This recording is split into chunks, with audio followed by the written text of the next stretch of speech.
You still holding on to your mama's apron string? But then there is biblical manhood.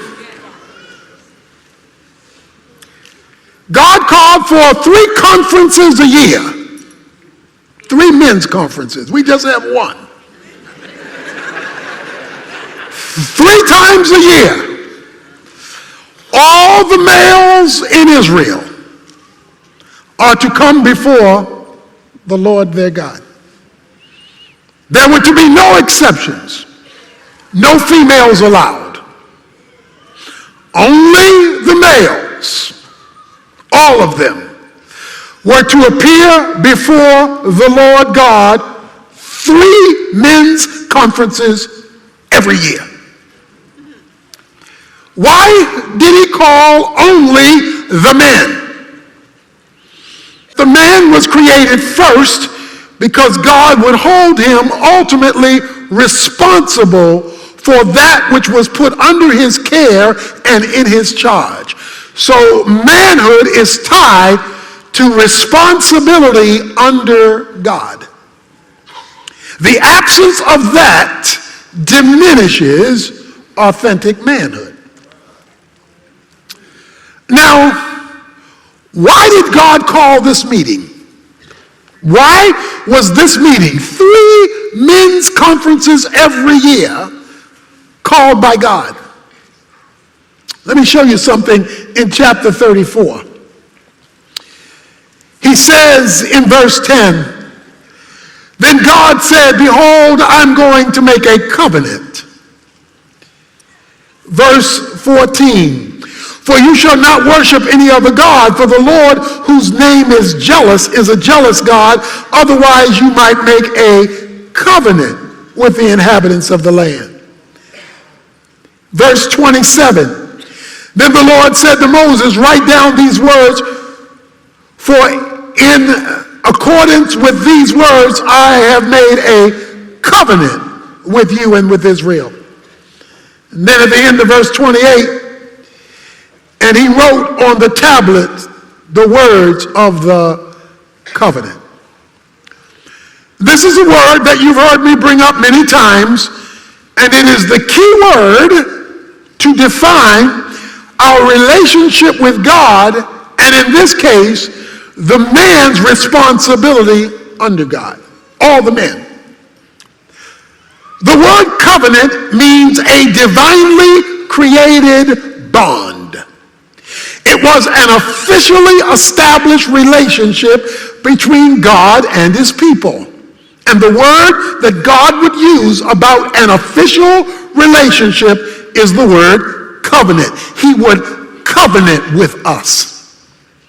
God called all the men of Israel because he was establishing an official protocol, an official relationship that was to be authorized to the men and then spread out from the men to that which was their responsibility. That's called a covenant. Covenants are always official. They're not casual. They're in the spiritual realm. They are the mechanism through which God favors flow. His favor flows through his covenant. A synonym for the word covenant is covering. A covenant covers. As I've defined it before, it's like having an umbrella in the rain. The umbrella covers you. Doesn't stop it from raining, it just stops it from raining on you because you are covered. Now you can have an umbrella but not be under it. Well, even if you are in the covenant, if you are not under the covenant, you go uncovered. So we have a generation today of uncovered men. They may go to church, they may be Christian, but they're not covered. And if you are an uncovered man, that means it's raining on all the folk in your life too. Because you're uncovered, they're getting wet. God called all the men to covenant with them because they were to cover not only their own lives and their own family, but in this context, the whole nation. So the question on the floor was to bring all the men in alignment with the covenant so that they would be covered by God, so that which they are responsible for in the covenant would be covered too. So the positioning of a man underneath God's covenantal covering would determine the well-being of the whole nation. The issue of the covenant is alignment. See, a lot of men are pushing buttons, cussing and fussing, and nothing's opening. The wife not changing, the children not changing, the career's not changing, but they pushing all the buttons, and God is saying, I'm waiting for you to get in alignment. Because if you will get in alignment under me, you'll see some power that you didn't know you had.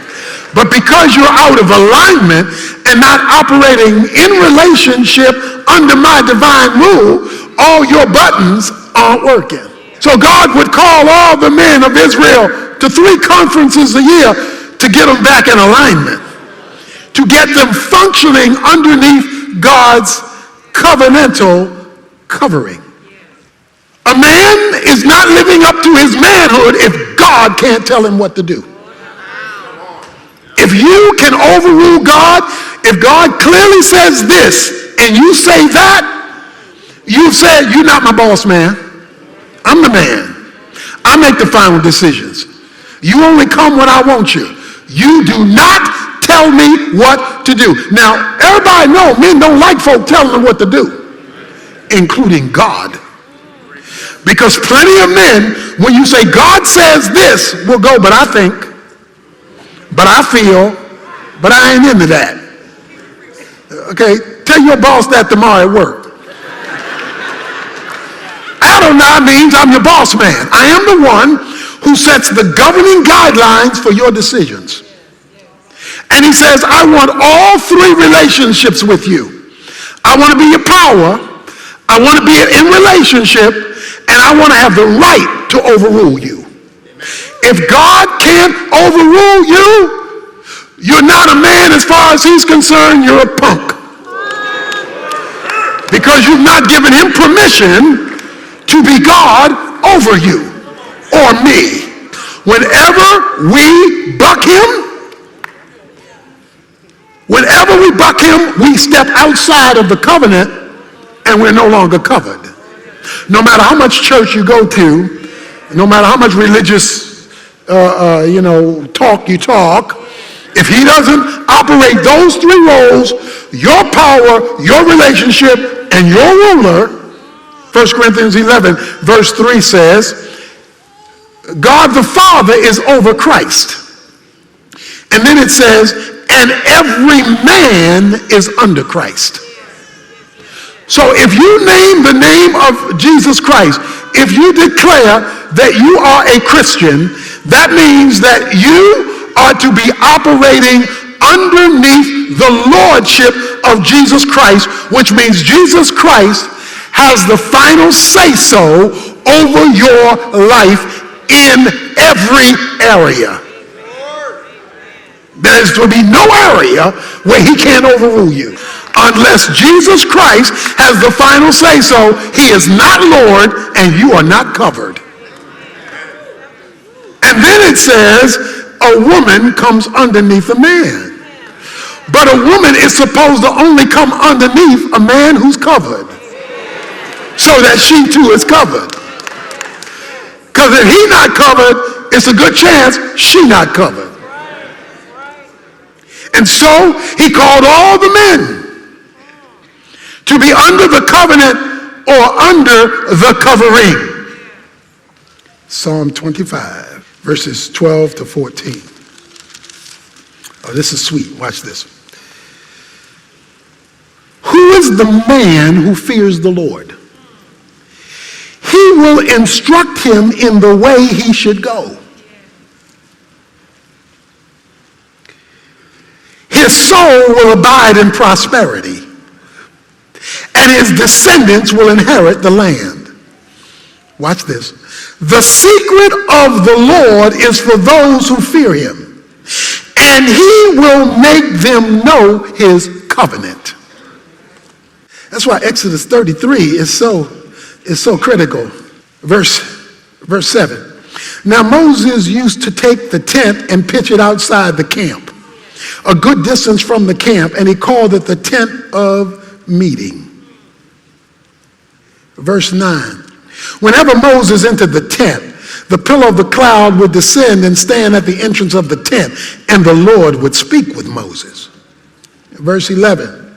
Thus the Lord used to speak to Moses face to face, just as a man speaks to his friend. When Moses returned to the camp, his servant Joshua, the son of Nun, a young man, would not depart from the tent. Then Moses said to the Lord, "See, you say to me, bring up this people, but you yourself have not let me know whom you will send with me. I need some more information, God.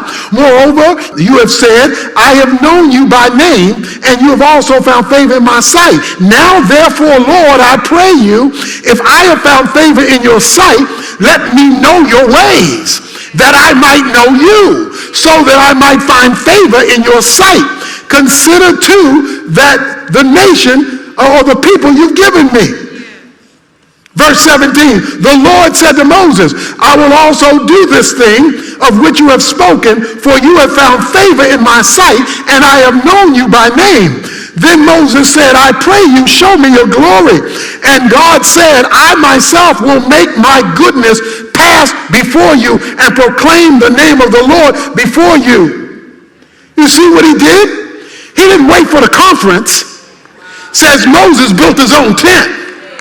He met with God regularly face to face, because he knew the closer he was to God, the more information he'd get from God. And the more information he got from God, the better he would be able to fulfill his responsibilities in life. Too many men have failed to come under the covenant, bringing chaos to marriage, chaos to parenting, chaos to the culture, chaos to society. And I don't mean by that women don't have a responsibility. You are to be hearing from God. But you can't do that coming to church. You got to have your own tent. You got to have your own meeting place. You got to have your own regular interface with the living God to pitch a tent. The passage goes on to say that a lot of folk, when Moses went to the tent, would stand at their tent. In other words, they didn't go to the tent, they just stood and watched what Moses was doing. Don't come here and watch my tent, get your own tent. So that you can hear God for yourself, speaking to your mind, speaking to your thoughts, speaking to your circumstances. He says, and God met with Moses face to face.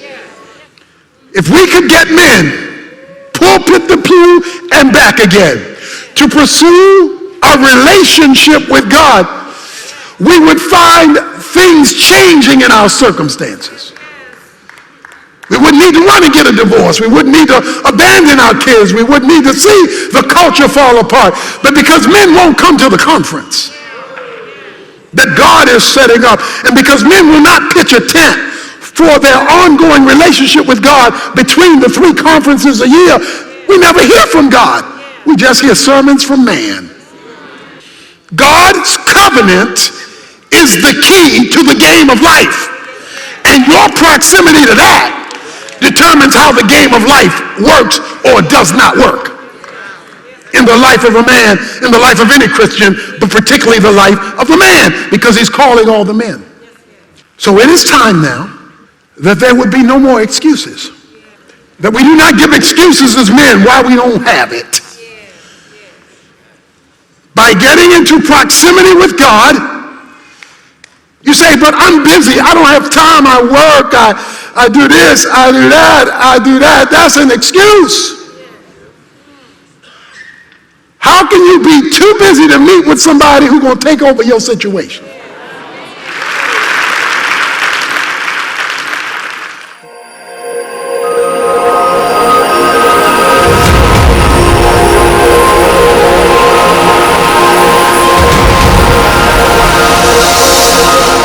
God told all the men of Israel that if they would come under his authority and under his covering, he would save their families and save their nation. He said, if I can get the men right, we can get mostly everything else in order as I created it to be. Conversely, if the men don't show up, if the men punk out, if the men don't take their righteous and just stand, then the culture, the country is in trouble.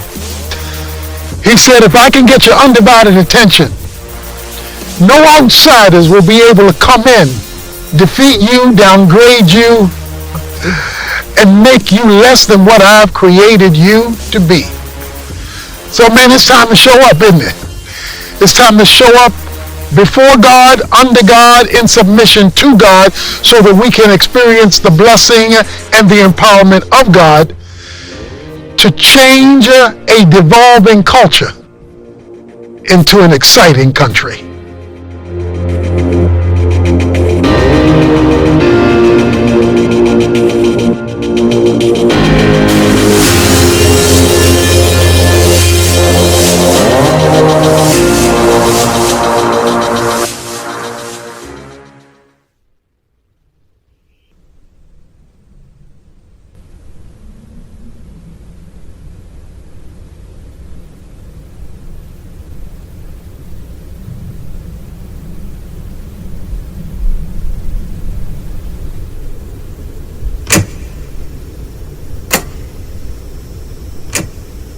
What is possible? Win, lose, or draw. That's the outcome. But how you get there is almost infinite. 500 billion different positions to play, and each piece with the potential to be your greatest ally. A king.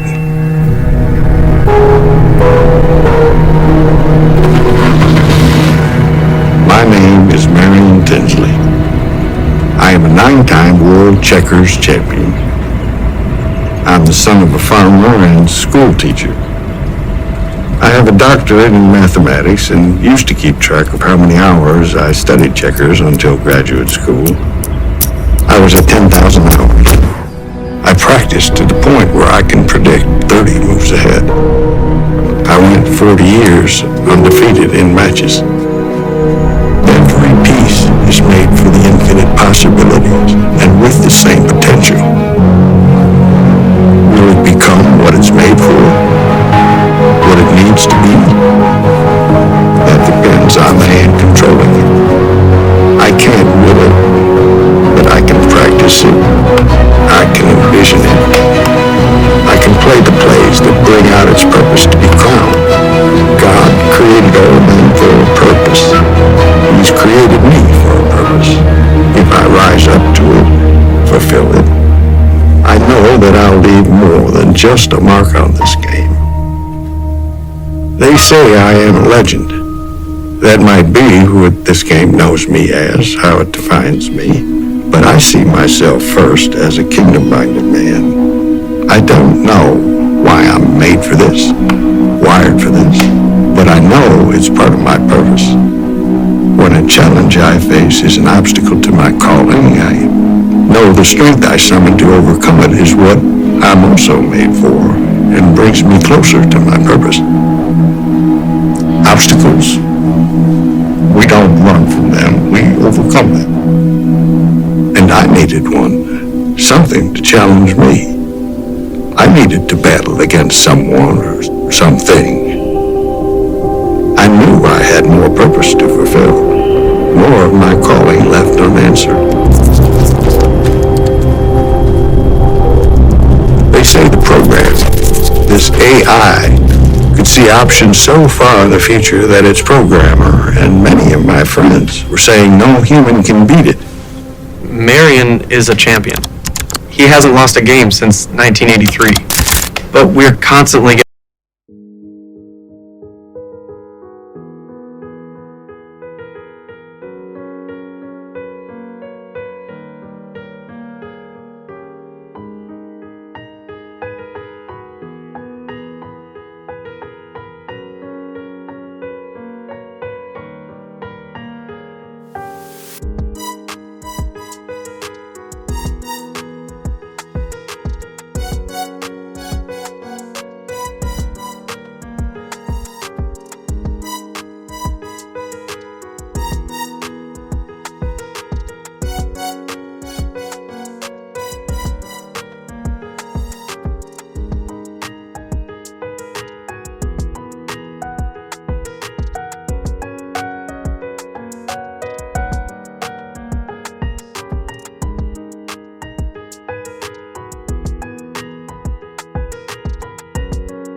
getting better, and Chinook is always learning. We feel confident about London. So I agreed to the unbeatable.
Checkers is a test of what you can see rather than what you can remember.